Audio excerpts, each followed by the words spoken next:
السلام علیکم۔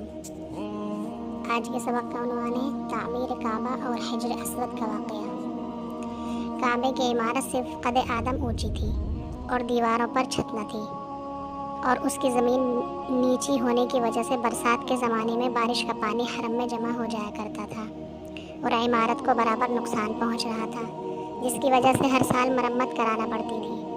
آخر کار طے پایا کہ اس عمارت کو گرا کر نئے سرے سے مضبوط عمارت بنا دی جائے۔ چنانچہ اسے ڈھا دیا گیا اور دوبارہ تعمیر شروع ہو گئی۔ مختلف قبیلوں نے عمارت کے مختلف حصے آپس میں تقسیم کر لیے تاکہ کوئی اس عزت سے محروم نہ رہے۔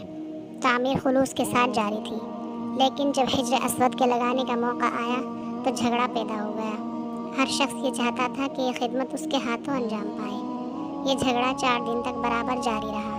5ویں دن طے پایا کہ کل صبح سب سے پہلے جو شخص صفا کے دروازے سے حرم میں داخل ہو وہی حجر اسود کو دیوار میں لگانے کا حقدار قرار دیا جائے۔ اس رائے کو سب نے پسند کیا اور مان لیا۔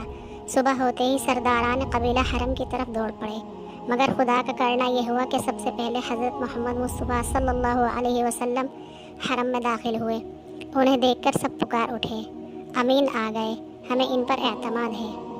فیصلے کے مطابق حضور صلی اللہ علیہ وسلم ہی کو حجر اسود نصب کرنا تھا، مگر حضور صلی اللہ علیہ وسلم نے یہ طریقہ اختیار فرمایا کہ تمام قبیلوں کے ان سرداروں کو جو حجر اسود کو نصب کرنے کے خواہش مند تھے الگ بلا کر ایک چادر طلب فرمائی اور اسے زمین پر بچھا دیا۔ پھر اس کے درمیان حجر اسود رکھ کر قبیلوں کے سرداروں سے فرمایا کہ اس چادر کو پکڑ کر اٹھائیں۔ جب چادر اس جگہ تک پہنچی جہاں حجر اسود کو لگانا تھا تو حضرت محمد صلی اللہ علیہ وسلم نے اپنے ہاتھوں سے اسے نصب کر دیا۔ اس طرح ایک بڑی خطرناک جنگ آپ کے حسن تدبیر سے رک گئی۔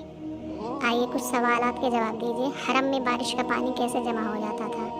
حجر اسود لگانے کے وقت جھگڑا کیوں شروع ہو گیا؟ قبیلوں کے سرداروں کے درمیان حجر اسود لگانے کا مسئلہ کیسے حل ہوا؟